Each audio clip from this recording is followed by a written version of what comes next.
Hello. How are you, Wendy Stuart? Oh my God, I feel like I haven't seen you in so long. I know. Welcome to If These Walls Could Talk with me, Wendy Stuart, And me, Tym Moss. Yay! we're also happy to be here today. Tim, you were just on the road, and I know because I saw it on Facebook.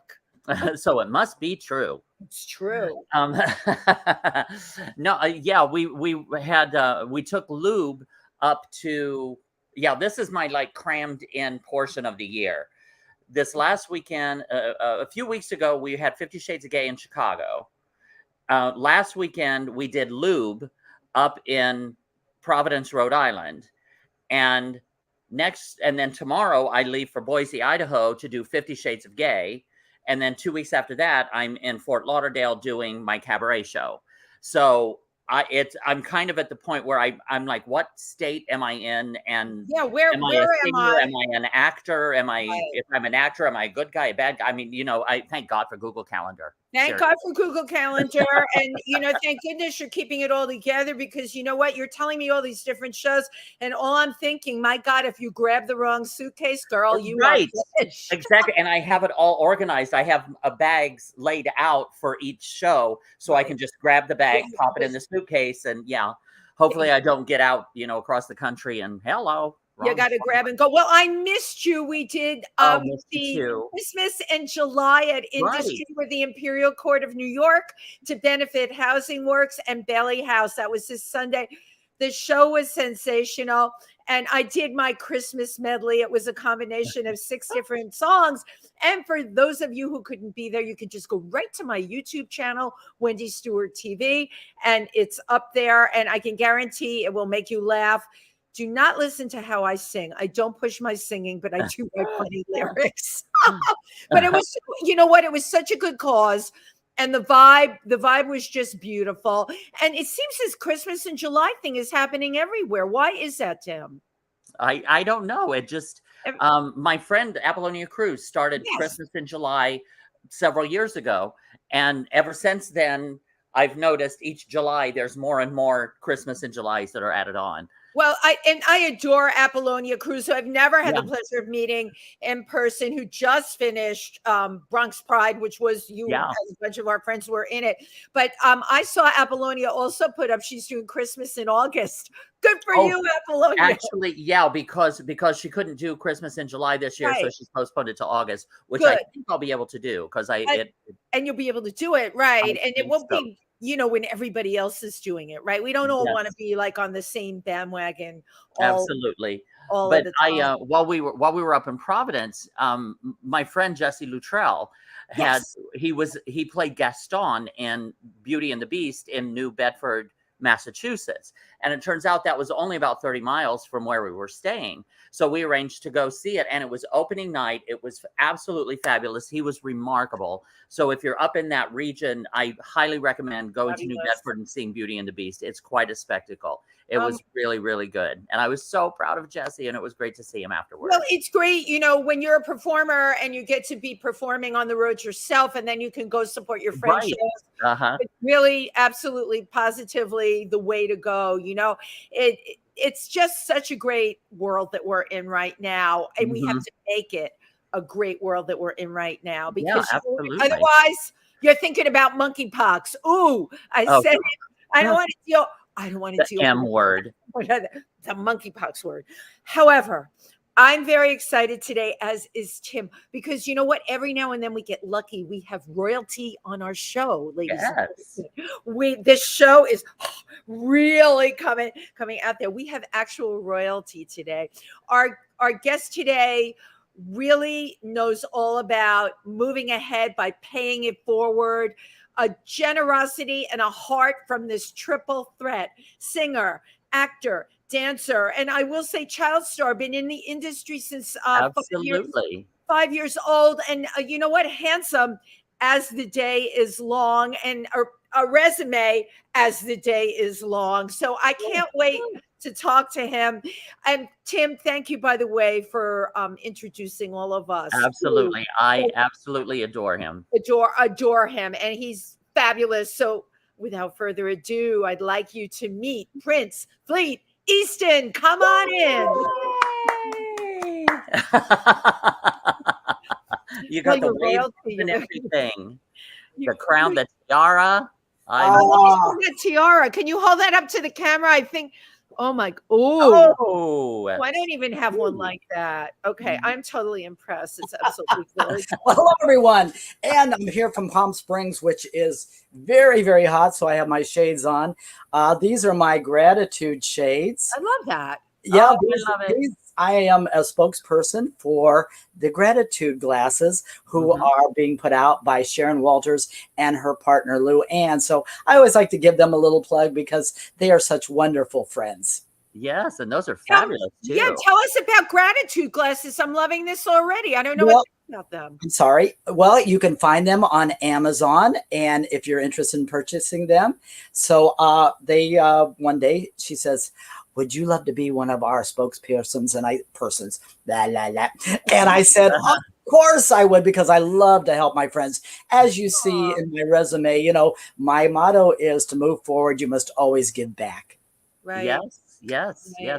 And you're just one of the most supportive entertainers. You're always so supportive and so encouraging and inspiring. I mean, positive. You know, from the get-go, as I told you through our correspondence, an absolute pleasure to deal with, you know. So thank you. You truly live up to, you practice what you preach. You know, there's a lot of people that blase say a lot of stuff, but you know what, you really do it for real. And off the bat, I have to know, like, what makes you want to give back so badly? You know, I just don't know. I'm an empath, of course, and as you know that I'm also an ordained minister, and it's my path. You know, even as a child, I was on a spiritual journey that I wasn't aware of. I was always a seeker of knowledge. And as I grew into adulthood, I had studied many different philosophies. And then one day I was hired as the soloist for a spiritual center in Florida. And little did I know there was a community out there. I thought I was all by myself because I was taking bits and pieces from each philosophy and creating my own, my own thing. And then I found out there was a community out there. So it's something that's always been in me. I came in with this. And I just think that we should all help each other. You know, one thing, we are all spiritual beings having a human experience, but what we forget is that we are all connected spiritually because we all come from the same source. But somewhere, you know, along the line, with all the different dogmas, we become separated and pitted against each other. And we should realize that throughout whatever religion or belief system you're in, the underlying thread is always love, and it runs through everything. It's just those outer dogmas that keep us separated. So what I'm connecting with so strongly with you is, you know, I as a person transcend spiritually all the religions, all of it. I've had experience with a lot of it, right? No boundaries there. And I took it for granted growing up that everybody was like me. Hearing this happen, right, Tim? And then you get out in the world, right? And you find out people aren't like that. What was that like for you? Because obviously this is how you have always been. Well, it's learning and growing, and you know, I'm still on my learning and growing curve. You know, even like I said, we're all human beings having a spiritual experience, but that humanness, we're living in a third dimensional plane here, that we came here to experience feelings and emotions, and so I guess we're faced with those feelings and emotions all the time, no matter how evolved we are. So we're always being challenged, and we're always learning lessons. Yes. And you know, and if you ever think that you have evolved and you're there, guess what? You're not. No, I'm totally not there. And some days are worse than others. I have days that are completely not not there. But you know what? I'm trying, right? And I love That's your all we can do. philosophy of trying to move forward through paying it back. Now, you started in the performing industry. You were 5 years old, so you're like one of those child prodigies. Well, you know, I was very fortunate. I was heard by someone and invited to sing with the orchestra at 5 years old to do my debut.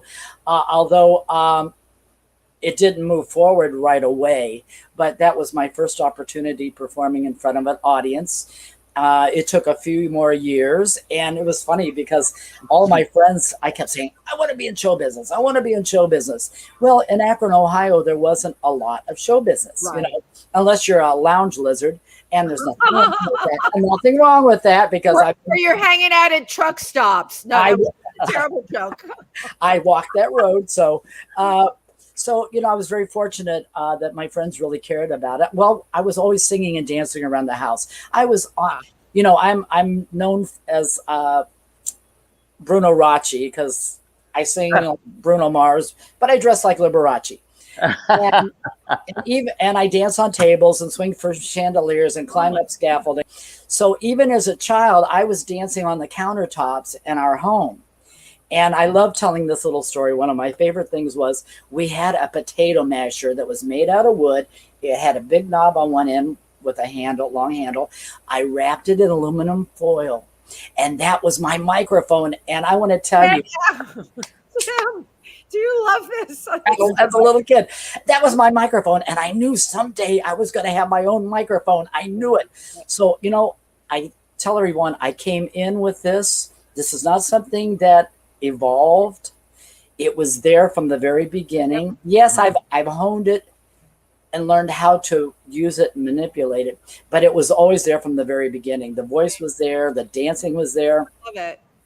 And as you see in my resume, you know, I was a ballet dancer. Yes. And what's interesting is that I got there basically with no ballet training.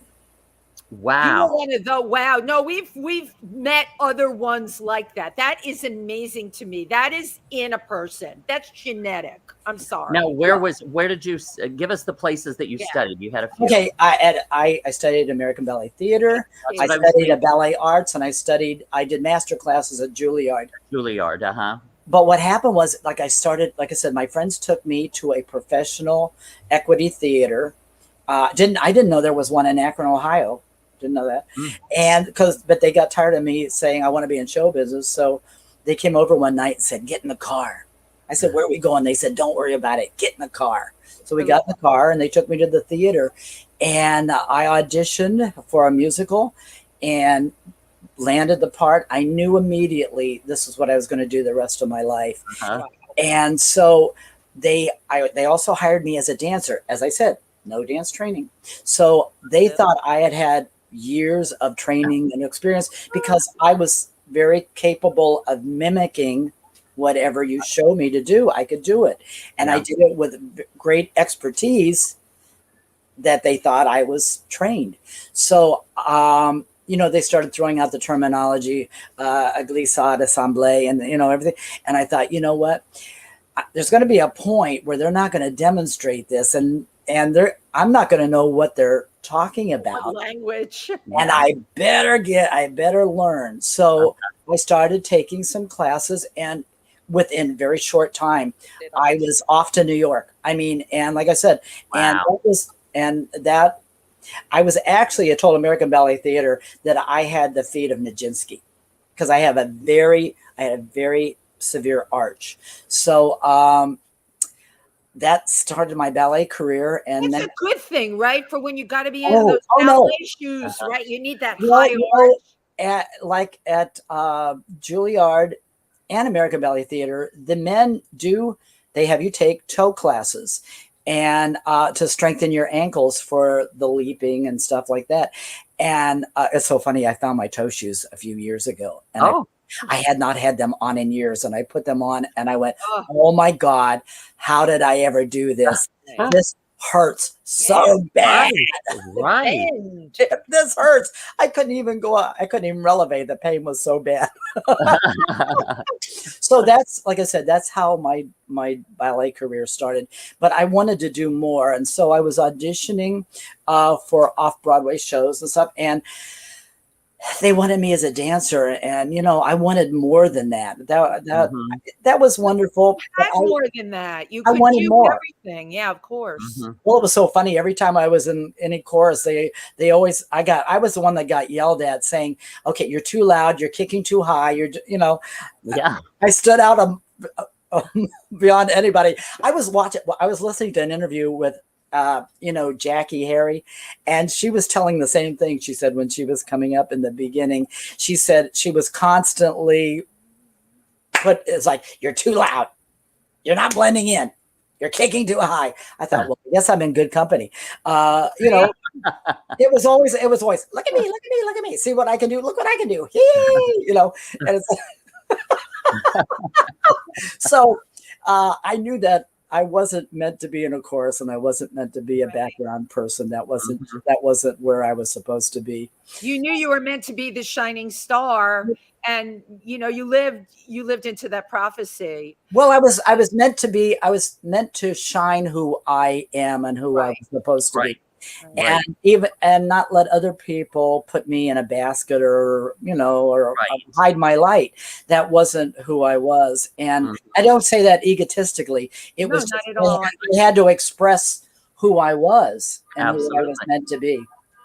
So then I finally was like, okay, well, I thought, well, this, they want me as a dancer, but that's not what I want. So I kind of hopped on a plane and went back to my hometown for a little bit. Back to Akron, Ohio.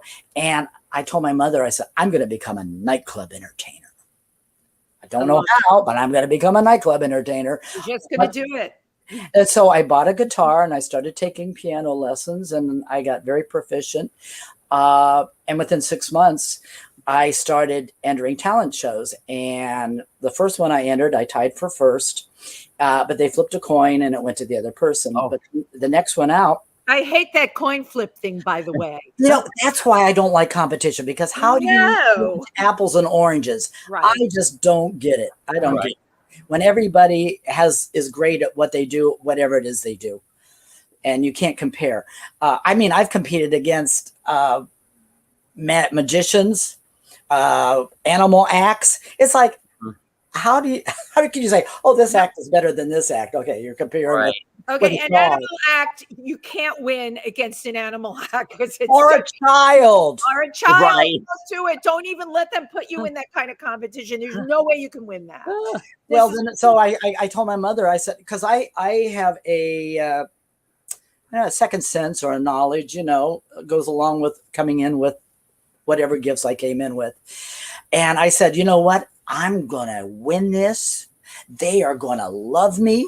They're going to hire me, and I'm going to be working there. And that night I went there, I won. And the next day at 4 o'clock, the band leader called me and said, we want to hire you. We think we're fantastic. And I sang for 4 years with that band. And that started my singing career. Wow. Your stories are incredible, but keep going back into how you were born with uncanny instinct. Yeah. Born with the talent. Was there anyone in your family? Was there it wasn't just like nobody. They don't know where I came from. And here's the strange part. I kept saying, I'm not supposed to be here. Even as a child, I'm not supposed to. Yeah. I'm supposed to be in California. I don't understand why I'm here. This is not where I'm supposed to be. And of course, my parents thought I was crazy. They didn't know what I was talking about. But every time I thought about Hollywood or California, I got this like melancholy feeling would come all over me. And I just kept saying, that's where I'm supposed to be. I knew it. How did I end up here? The stork dropped me too soon. Well, the stork dropped you in the wrong place.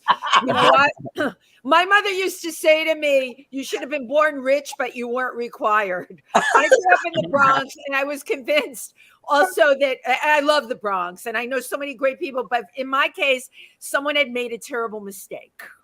And I spent like the first 20 years of my life trying to fix that. Okay. Yes. So we all know Tim too. Tim, you're from the Midwest. You knew you were supposed to be. I'm from Indiana. I'm from Indiana originally. Yeah. Well, I saw you over there. I was waving, but you didn't see me. Yeah. You were next door. Oh my God. What an incredible thing. So you move out to LA. Well, no, I go to Florida first. Okay, because I saw. Yeah, I was working for a company that did cruise ships, and I was in rehearsal for a show, and we were getting ready to go out, and I went to the rehearsal hall one day, and the doors were locked, and I thought, well, this is really strange. We've been in rehearsals for like 3 months, and I called my agent, and he wasn't answering, and I kept calling and calling and calling. And finally, after about a week, I got a call, and he said, "Oh, Fleet," he says, "you may want to move on." He said the wife found out that the husband of the company was having an affair and cleaned out everything. Cleaned out the bank accounts, everything, wiped everything out. So I was like, oh God, what do I do now? So my parents at the time, they were heading to Florida on vacation. So they said, well, since you're not working right now, why don't you come with us? So I said, where are you going? And they said, oh, we're going to Melbourne, Florida. So I got the map out and I went, oh, look, Orlando is really close. I can probably work in Orlando. So we were there 3 days. It was 5 below zero in Akron, Ohio, and it was 89 degrees in Florida. And I was there 3 days. Oh, right. 3 days there, and I said to my father, I said, what the are we doing here? Go back, sell the house. We'll just all move here, and I can start working in Orlando. And so that's basically what I did for 16 years. I did film, I did a lot of film and television there.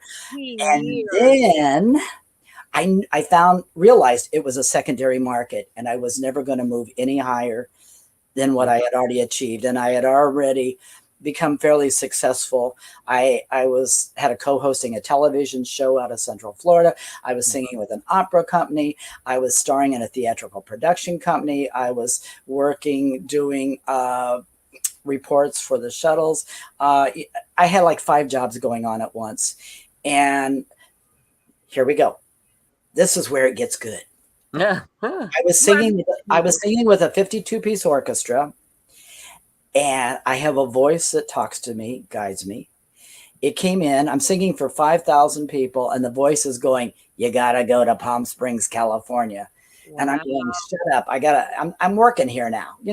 I'm trying to, Tim, when you work with an orchestra, you get your music ahead of time and you get maybe a 10-minute rehearsal if possible. And then you're just thrown out there. Yep. So I said, quiet. It says, no, you've got to go to Palm Springs, California. You have to be there to meet the people who are going to take you to the next place in your life and career. Now, I knew nobody here. I'd been here on tour. I did the national tour of A Christmas Carol where I played Tiny Tim. You were Tiny Tim? Yeah.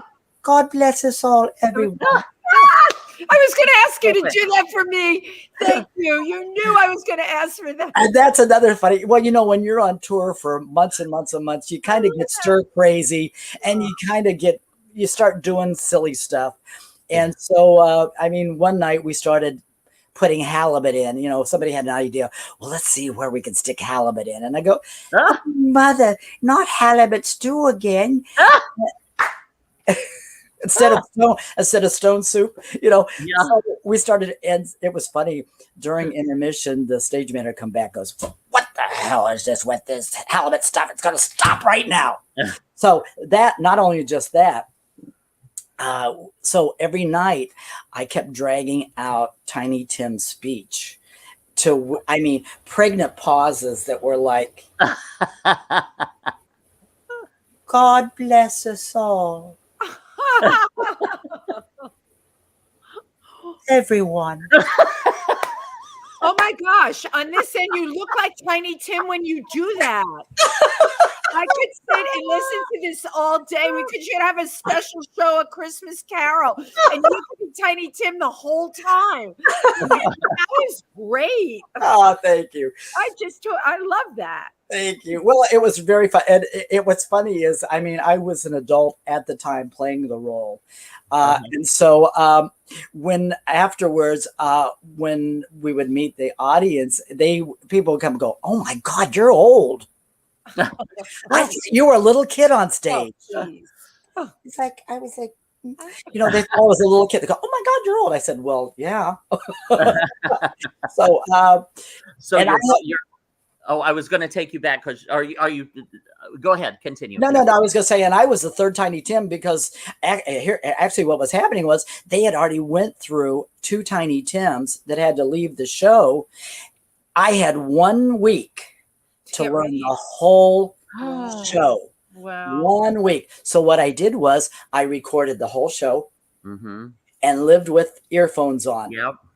And I did all the parts. And then I re-recorded it and took my voice out to where I could do a live response. And I did that I slept with it in my ears 24 hours a day. Wow. That's how you do it. Wow. And then 1 week later, I walked into the rehearsal hall. The director took me into a room, and I guess he was testing me or whatever. And when we came out, he says, "Oh my God, you know this show better than these people that have been in the show for 3 months." I said, "I can do all the parts. Get rid of them." It's a one-man show now. And then I also play. And then halfway through the show, Mrs. Fezziwig, her father had an accident, broke his neck, and they came to me and they went, "We think it'd be very interesting if you played Mrs. Fezziwig." And I started playing both parts. Oh my God. And Mrs. Fezziwig. Yeah. And it's like, "Oh, Ebenezer. Oh, look at the what I made for Ebenezer. Oh, it's so lovely. Oh, is it?" You know. So, and here's another joke they started pulling on me. Okay, so I had to open a box every night because that's when I pulled out a scarf that I had made for Ebenezer for Christmas. And so they started sticking stuff in the box. And one night there were a pair of men's boxer shorts with Santa Claus skiing on them. And I went, look what I made for Ebenezer. Boxer shorts with little Santas sleighing on them. So that was my time in Florida. So now we're going to move forward to California. Well, then no, but you interrupted the story about being on stage with the orchestra. Okay. Okay. So, 10 minutes go to to Palm prep for Springs. that. Yeah. So I thought, well, God, how am I going to do this? I have so much responsibility here. How do I walk away from all this? So 3 days passed, and I thought, oh my gosh, I got to make a decision. So I decided, okay, I've got to do this. I told my family, and they thought I was absolutely crazy. They said, "You can't do this." I said, "I'm going to drive 3,000 miles all the way across the country by myself." I said, "I'm driving now to Orlando every day, which is like almost 400 miles round trip." Wow. And you know, so I said, what's the difference if I'm driving 400 miles every day and I just keep going in a straight line? Right. So that was my thing. And as I'm driving, I'm thinking, oh, I'm just like Lewis and Clark. I'm trudging a path through the wilderness for my family to come behind me. And so, oh my God, I love the delusion. That's so fabulous. So you drove from Florida, from where? Yeah. In Florida? From Melbourne, Palm Bay, Florida, on the East Coast, Central Florida. Over by Daytona. Yeah. Right. So you drove from there all the way through, like up through the Panhandle and Alabama and Mississippi and States. All by myself. Oh my God. And I have a thing about heights. Now, there is a bridge. I think it's between Florida and Louisiana, one of those places. This bridge doesn't go like this. This bridge goes like this. Oh. And you can see through it. Oh, that's scary. Yeah, you felt. Oh boy, huh? So it's one of those open metal bridges. So yeah. I hit the bridge about 70 miles an hour. Halfway up, I'm down to about 35. And people are going around me, 70 miles an hour. I'm on the inside lane. because I can't look over and see the edge on the outside because I'm hyperventilating going. By the time I get to the top of the bridge, I'm doing like 20 miles an hour. People are blowing their horns at me and I'm going, I can do this. I can do this. Oh my God, the little train that could. I can do it. And I'm telling you, when I'm saying it, this is honest to God what's happening. I can do this. I can do this. God is my witness. I'll never drive back over this bridge again. I'm never going back this way. But you did it. You did it. I got over it. I love it. Yeah. But I would never do that trip again by myself. I don't even know. I would do it again if somebody put me in the trunk. But that would be terrible. My God, I'm claustrophobic. Claustrophobia in the trunk. I can't imagine. So okay, I get here and I met Bella DeBall, who ran a cabaret show here. Yeah. And so I started with the cabaret show. I was with the cabaret show for 8 years. Wow. It sustained me here till I started making my connections. And I also became the soloist and musical director for Interfaith Spiritual Center Worldwide. So both of those were placed in my path. Now I'm going to bring something up real quick. This is about Interfaith Spiritual Center. Okay. I had been the soloist for Unity of Melbourne. And so when I got here, my thing was, I was going to say, a lot of your philosophies are unity. Yeah. Based. Yeah. You know what? When I was living in Florida, let me tell you, on Friday nights, I went to the ashram. No, I'm sorry. Friday night, I went to temple. Saturday night, I went to the ashram. Wow. Sunday morning to the spiritual center. And Sunday night to mass. Wow, you were absorbing it all. We are very similar. I have to tell you, I don't go to those. I take from each and every one of them, and ones you didn't even name. Yeah. I love that you did that. I love that you did that. So we're covering all bases. Go ahead. I'm sorry, Tim. So roughly, how old were you when you went to did the drive and over the bridge? And old enough. Old enough. Okay. That's my go-to standard answer. Yeah. It's Hollywood, baby. Old enough to know. Wow. So leave a trail. So you arrived into Palm Springs. I was an adult, so I get here, like I said. So what happened was, I would say, with the spiritual center, I was trying to get in with Unity here, and the minister wanted me, but the son who was running, we didn't have a connection. No, it was not a vibratory connection. Right. So I finally left, and a woman that I had met 6 months earlier called me from Canada, and she said, Fleet, I know you wanted to connect with Unity, but there's a spiritual center at the Camelot Theater, and I think that's where you're supposed to be. Wow. That's where you were supposed to be. Yeah. And I said, well, I've never heard of it. So I waited about a week or two. I went in, I sat down front. See, I'm a front seater. I'm not a back seater. I'm a front seater. I'm right up there in the front, baby. I don't hide. So it's the energy you get from being in the front too. Yeah.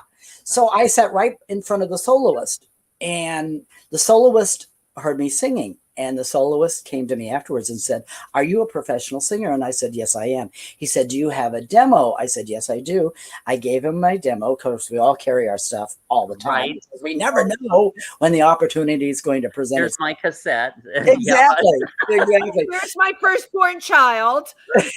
So he informed me that they had been treating for 3 months for someone to come and replace him, and he was leaving the next week. Meant to be. Yeah. It was meant to be. And I was there for 15 years until recently. Well, I'm still there, but it's just changed hands now. Dr. Sharon Stroud, she made her transition in February. So a new minister, Reverend Damien Calmet, he's taken over. And I told him, I said, I love working with you, and I want to stay with you. My intent was I was going to move on because of all the opportunities opening up for me in Hollywood. But I really love working with him, and he allows me to be me. And he always says, you're perfect, whatever you do. I love it. And I've been doing this for 20 some years, and that has not always been the case. Absolutely. You work with a lot of controlling people that they micromanage everything. Yep. So that's why I love working with him. He says, you know your job. I don't have to tell you how to do your job or what to do. You have that instinct knowledge to know exactly what to do. Back to instinct. Yep. And what your gut tells you, right? Yep. Yep. And those opportunities in LA will be there no matter what. I mean, what I get from you, because of all the things that are all around you, even while we're talking, I can feel a lot of them. What I'm getting from you is just, you know, you let the things happen. The things that you're supposed to act on, you will act on. All right. You don't have to like plan. I'm going to be in LA for this. This is where I should be. You should never use the should word. No. You are in the here and now, and those opportunities will come your way. And my God, I'm preaching to you, but I need to practice what I preach. You know, we all say to others what we need to hear ourselves. So what we're doing when we're talking to someone else, we're talking to ourselves. Right. Exactly. If we have that what's the word I'm searching for? The realization, I'll throw that word out there. The epiphany that it's really us that we're talking to, not them. Yeah, absolutely. You just have to be the conduit that's standing in front of the target. There you go. So that's and if we could all just learn to just chill and relax and trust the universe has got us. I spent my whole career beating my head against the wall, trying to make something happen. And you know what? I learned you can't push a chain up a hill. Yeah. Yes. I spent years fighting with agents and managers. And why aren't you doing this? Why isn't this happening? Well, realizing that wasn't meant for me. That wasn't my that wasn't my path. And one of the things I always say, learn to stay in your own lane. Yep. Because we have a tendency to look from side to side. Other people, some people are passing us, some people are behind us, and they're going, well, why isn't that happening for me? Why are they moving forward ahead of me? I'm just as talented as they are. Why isn't that happening for me? Because it's not meant for you on your path. At this point. At this point. And the thing is, and as you were saying, I don't pursue. At this point in my career, I don't pursue anything. It shows up at my doorstep. There you go. Right. You know, you put me in such a better mind frame than when I got here today, because I had a lot of head noise today. I don't know why. It started this morning, Tim. I was actually going to call you. I had a lot of head noise, and I realized if I had that much head noise, I had to just go, take a breath, clear it out. And the minute I did that, the first thing that happened was I was trying to get down here to PANGEA to do this broadcast. A taxi magically appeared in a city where there's no taxis anymore. Okay. That was my first indication. And then the messages that we are getting from you here today, and for everybody who's watching, I just want to thank you for all the positivity that you have brought into this broadcast today. It's seen and noted and appreciated. And sharing your journey with us and all of those, which has just been a wonderful and inspiring. It's so inspiring to hear. Well, you know, and when I became an ordained minister, I kind of shared with the spiritual center. I said, you know, I am not a minister that gets up and speaks. I'm a minister that lives my truth, and I kind of show people how to do it. And I can do that. I mean, the words, as you see, the words can come, and I can impart those words and touch people. But that's not what I'm really comfortable of doing. I'm more comfortable of just being myself. And I consider myself a musical minister. So I touch people. I know when people cry, when they're crying, when I'm singing certain songs, or they're getting an emotional reaction, I know that I'm doing my job. I'm channeling some kind of energy, and it is. And I will tell you that a lot of times when I am singing, I'm there, but I'm not there. I'm kind of aware, but I'm not. I'm like an automatic pilot, and I'm not thinking about anything. It's just happening. It's just and that's what I do. I just allow it to happen. I don't plan it. I just allow to be guided, whatever it's supposed to be. And when I do my shows, I kind of have no idea what's going to happen. I have a set list of songs, but in between, or if I'm going to be climbing up a scaffolding, if I'm going to be jumping off of something, I have no idea. The spirit, I'll be singing, and it says, "Okay, go do that." Okay, now go do. So that's what happens in my life and career. Oh, I love it. But it took a long time. You know, it would have been nice to know a little more of this earlier in life. Well, God, don't we all agree on that? If I knew then what I know now. Yeah. So when I got to Palm Springs, I wanted to really be a part of the community. I wanted to ingratiate myself. So I started feeding the homeless every day. And I did that for many years, 5 days a week. And it really opened my eyes and showed me an aspect of something that I was not aware of all the different levels of homelessness, from everything from mental illness, circumstance, drugs. I mean, there's so many different categories that homelessness comes from. So that really opened I was going to say, and it also opens your eyes to the vast array of humanity. Yes. We can all be in the same town. We can all be in the same area, but we are all experiencing something completely different. Well, you know, and I'm a very big follower of Robert Schwartz, who wrote the book, Your Soul's Contract. And he talks about that those are our biggest lessons. Those people, the challenged, whatever it can be, physically, mentally, whatever it is, those are our lessons to learn compassion with. Absolutely. Those are the souls, whatever your belief system is, but this is mine. When we return, because I do believe in that, because I believe we come back each time to learn lessons. And they are the ones that have chosen to come back to be the antagonist in our lives, to teach us compassion, love, caring. And I find myself, and I'm just like everybody else. Like I said, we're all spiritual beings having a human experience that I have to remind myself at times. But I am guided by spirit on that, because I can be somewhere and somebody won't be begging for money or whatever, and I'll sit and observe them. One day this little man was sitting in front of a convenience store with his dog, just sitting there all huddled over. And I saw him when I went in, and I came back and I just sat there and stared at him. And spirit said, give him something. Give him something. You heard.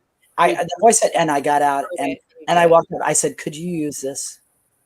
So, like I said, I listen. Right.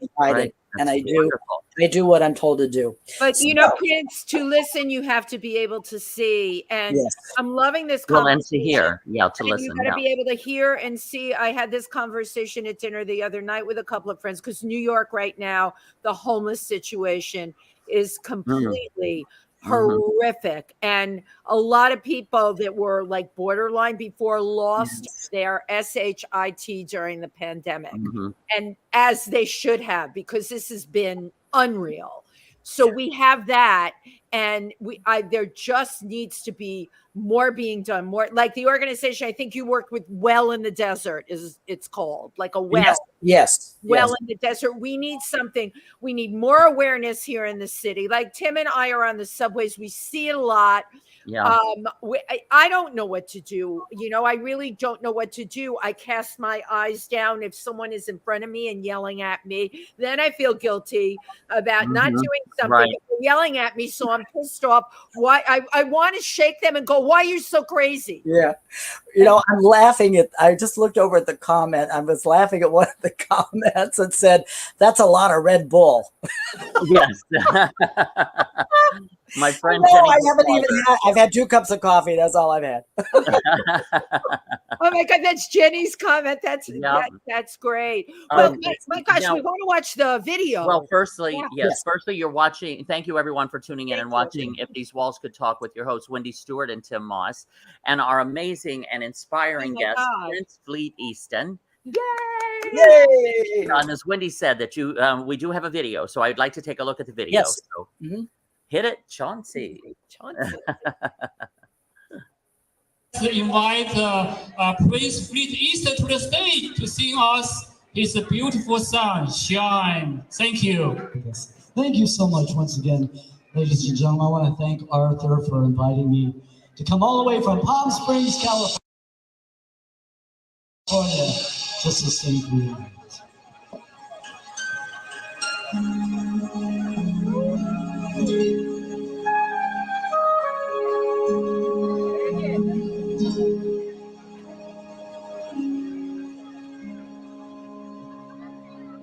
I watch the moonlight glisten in your blue eyes, enlighten all my world tonight, glowing all around. I see the starlight brighten up my path, enchanting like a fairy tale from a land of make-believe.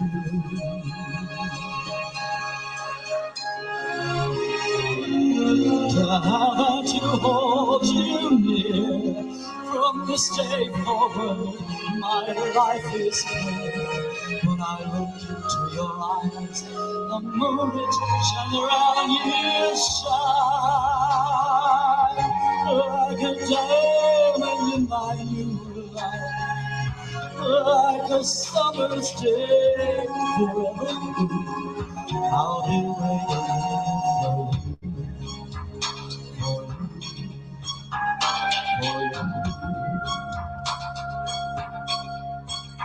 We'll build a new life together.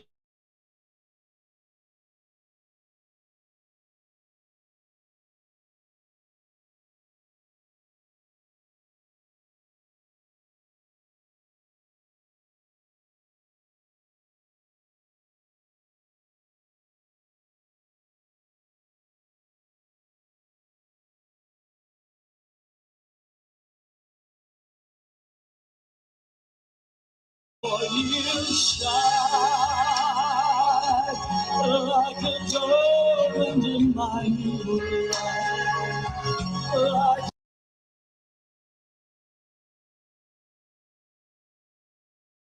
a summer's day forever blue. I'll be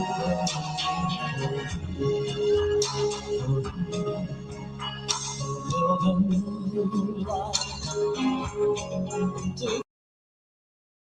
together in our own world, a place for us to dream come true. I'll be always there for you. Wherever we go from here, I'll take this moment, for my life is clear. When I look into your eyes, the angels shine around you.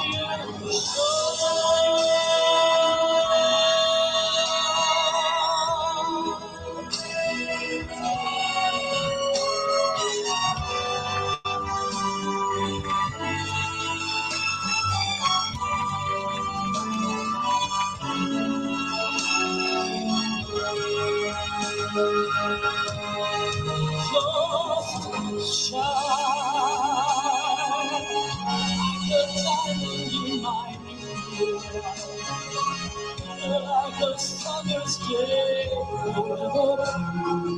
I'll be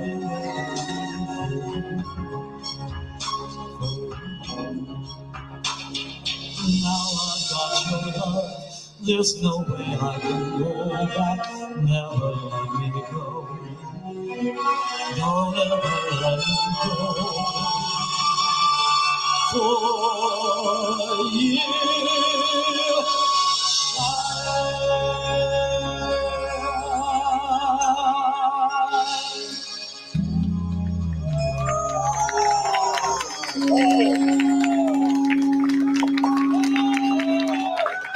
Thank you so much, ladies and gentlemen. Thank you. Bravo. Wow. Did you see that one part where I looked at the mic and shook it? Yeah. I did. Well, that was being filmed for Chinese television, and that was a second take. The first take, the mic went out two lines into the song, the mic went dead. And so when that happened, I thought, oh crap, it happened again. And I'm looking at it, shaking it like right, like it was going to make it. Well, Catherine Elizabeth said, bravo. You know, she said it's like the beauty of streaming. These videos have to buffer. Our producer will switch it out. It'll be perfect when it's done. In the archive, once it's archived and people can watch the repeat of it, it'll be clean. It'll be that's a 52-piece orchestra that plays on that recording, and that song was given to me by Mr. Paul Weston out of Wales a couple of years ago, and he offered it to me and said, "Fleet, see what you can do with it." So I went in and recorded it, and we actually released it. It's out now. It's on 150 stations around the world. But what the sad part is, I told Paul, I said, someday I'm going to take this song to the world. He died at 55 right after I recorded it. So he's never been able to see any of this that has transpired. Wow. Well, he's seeing it. Yeah. And he's watching from above. And that, you had other things. That song is so you. Yeah, it is. Absolutely. So you know what? When you're a singer, and Tim will know, when you hear a song, you know immediately that that's your song. And you have to sing it. I sent you that other video. There are certain songs, Never Enough from The Greatest Showman. I love that. I always get a standing ovation on that song. I've seen you do that before too. Yeah, that's great. It touches you somehow. It moves you within. And I keep thinking, how did Hugh Jackman get my career? Well, now, yes. As far as things meant to be, yes, you and I met in Palm Springs at a party with Kathy Garver. Yes, Kathy Garver from Family Affair. She played Sissy on Family Affair, and we both happened to be at the same thing, and we just clicked. We hit it off pretty much as soon as I walked in the door. Yeah, we did. It was like, who is this guy? And I started saying, do you know Dorothy Bishop? Do you know this? Like, oh my God, I love these are my friends. Do you know my friends in New York City? I totally love it. And Tim invited Kathy on the show. She came on the show. She was fabulous. And that was at Paul Belcito and Paul and Steve. Paul and Steve, Paul and Steve's place. That was fabulous. It's Steve Roach, but I say Roche. I love Roche. It's French.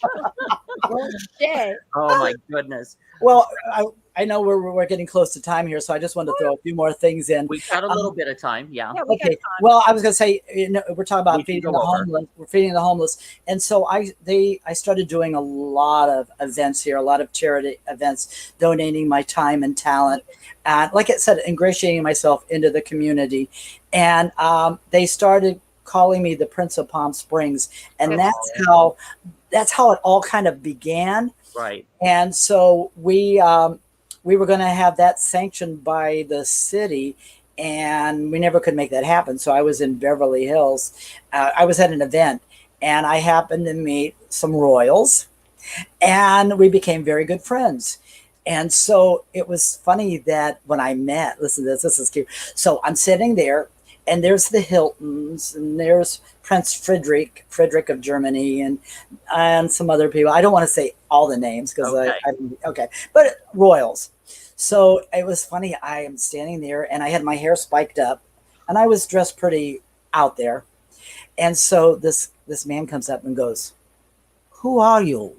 You look very interesting." I said, "Oh, well, I'm Prince Fleet Easton." He goes, "Oh, and what principality do you represent?" Well, I didn't know he was a prince. And I said, "Palm Springs." And he goes, he says, well, I'm Prince so and so and so, and I wanted to crawl under the table. It's like, oh my God. So we had a great laugh about it and stuff, and we became very good friends. So when we couldn't get the city to sanction, I called them up and I said, I have this publicity stunt. I think it'll be amazing. I said, if you come here and you make me the Prince of Palm Springs by a real prince. That's show business. That's show business, baby. Yeah. So brilliant. They said, I would love to do that, but I'm going to do something special. I thought, okay, well, little did we know that day I had 300 people attended it. I had a coronation. Yeah. The family loved me and they called me their American son. So they sent me a proclamation and I become their American son. So I became a prince. The Prince of Palm Springs, and they also named me Legendary Entertainer of the World for 2016 by the royal families. So, yeah, you just never know what's going to show up at your door. Absolutely. But again, making an opportunity happen. A couple of fabulous. A couple things I want to touch on. Yes. One is you have a star on the Palm Springs Walk of Fame. There, right behind you. Go right there. There it is. Wow.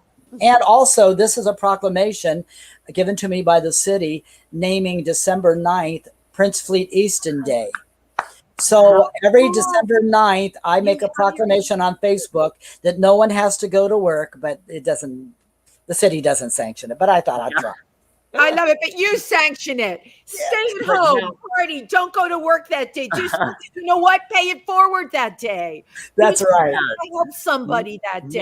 Now you have also been recognized even as with our own White House. Yes, I have been honored 4 times with the Call to Service Award from the White House, and also once for the Lifetime Achievement Award from the White House. Wow. And I've got another surprise coming, but I can't announce it yet. Oh, so everybody has to follow you now. How can people keep in touch? Well, right now, I just have Prince Fleet Easton on Facebook, and I always tell people because I don't know if you saw my posting that what I did the other day, but I said, the higher you go, the more crazies come out of the woodwork. Yes, I did see that. And I get a lot of interesting messages on Messenger. Yeah. And I have to kind of send people back into the woodwork, when they get when they're out of line and, they're saying things that aren't appropriate. That is the law of physics, my dear. The higher you go, the more crazies you attract. Yeah. I loved it. You know what somebody said to me? They said, that's because they're attracted to your glow. And I thought that was really an interesting shine, statement. your glow. It's like a moth. They're attracted to your glow. I love it. So, so they can send me a message on Messenger saying that they heard me here on your show. And then, yes, I'd love to make them a part of my friend. Also on Instagram, it's Fleet Easton 123. So you can find me there also. Okay. Well, I have a question for you that I've been dying to ask. We are all very much affected by what's going on in the Ukraine. You have written an anthem. Tell us about it. We will carry on. Actually, I didn't write it, but it was written by dear friends of mine, by an Academy Award-winning director, and they presented it to me. They were shopping it to Josh Groban. They didn't. It wasn't picked up, so I was suggested that to talk to me about recording it. I recorded it. It's another song. When you hear a song, you know it immediately. And within 3 seconds, I went, oh my God, this sounds like a Josh Groban song. And they said, well, that's really funny because that's who we had in mind when we were writing the song. So now it's on 3,000, I think it's being heard in 3,000 locations around the world. Fabulous. It's on Hamilton Media. And I have a new movie that I was just picked up for. And what's interesting is when I heard the song, I got a vision in my head of a battleship in the 1940s with the planes flying over during, World War II. Wouldn't you know, when they put out the poster, it was a 1940s battleship. I love it. And it has a picture with Hitler and somebody else. And I wrote and I said, you know what? This is exactly the vision that I saw. Wow. So I said, you know what? I'd love for you to take this under consideration in the soundtrack of the film. Yes. Wow. Excellent. Oh, so it started off. Go ahead. Go ahead. No, and I just wanted to give a plug. I have 2 movies coming out. One is Team of Two, written and directed by Josh Gomez. And the world premiere is September 1st in Hollywood.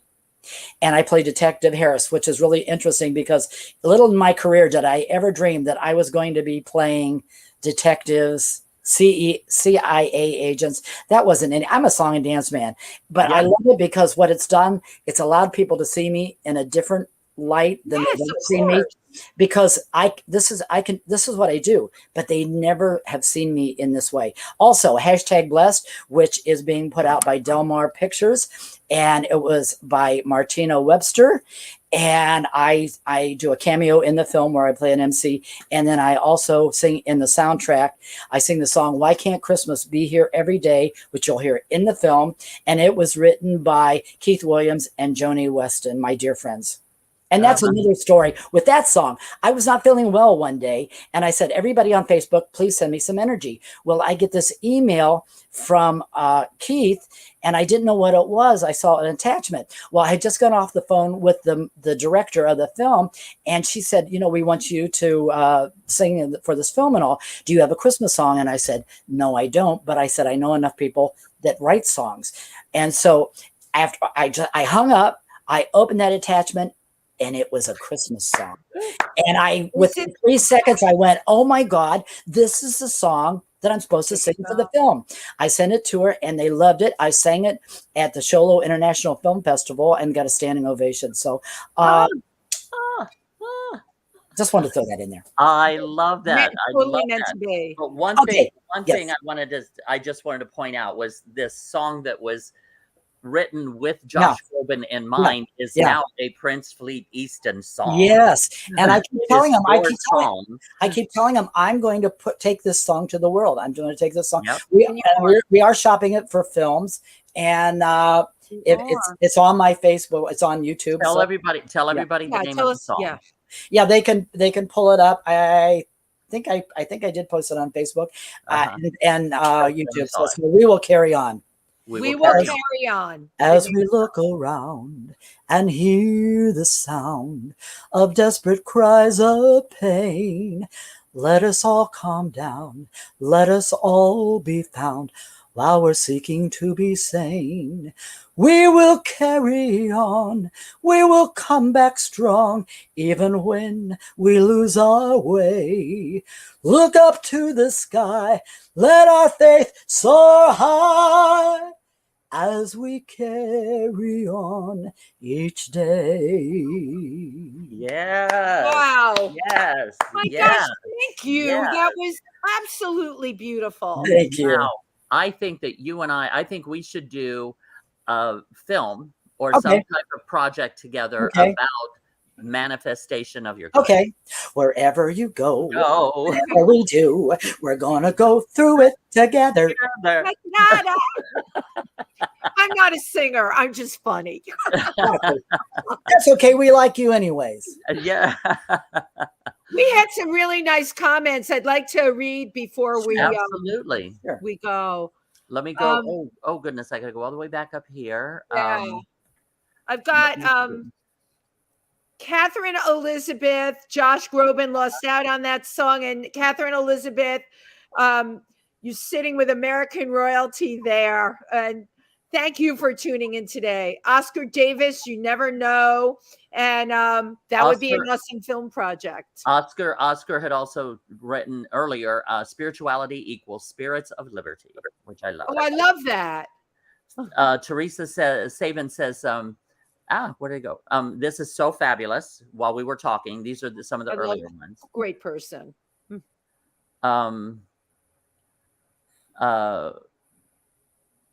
Oscar also said he never says how old he is, and then Craig Bowles says, "Tee hee, old enough." I love Craig Bowles, an amazing DJ and a very beautiful person. Spiritually, the same way all of us are. Thank you for tuning in today. I did an interview recently, and the host kept, every time there was, like you did, a transition. Well, how old were you at that age? I said, old enough. And then we got to the end, and she brought it up again. She said, and how old were you? She goes, I know, you were old enough. Good. She answered her own question. That's it, you know. And Jenny Bookwalder also said the musical minister from Summit County. Summit County. Yep. Yeah.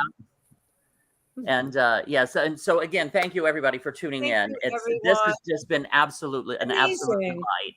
Thank you. Yes, I absolutely love and adore you, and all of the good is so deserving. You just walk in goodness and attract more goodness, and just continue moving and walking in that light. Thank you. As your song says, shine. Yep. Shine and put that light out there, because if you're shining, everybody else is going to shine in your light. Wonderful show. And thank you. Entertaining with a capital E. I mean, from Tiny Tim, we got impressions on the show today. We got a song a cappella. We got stories.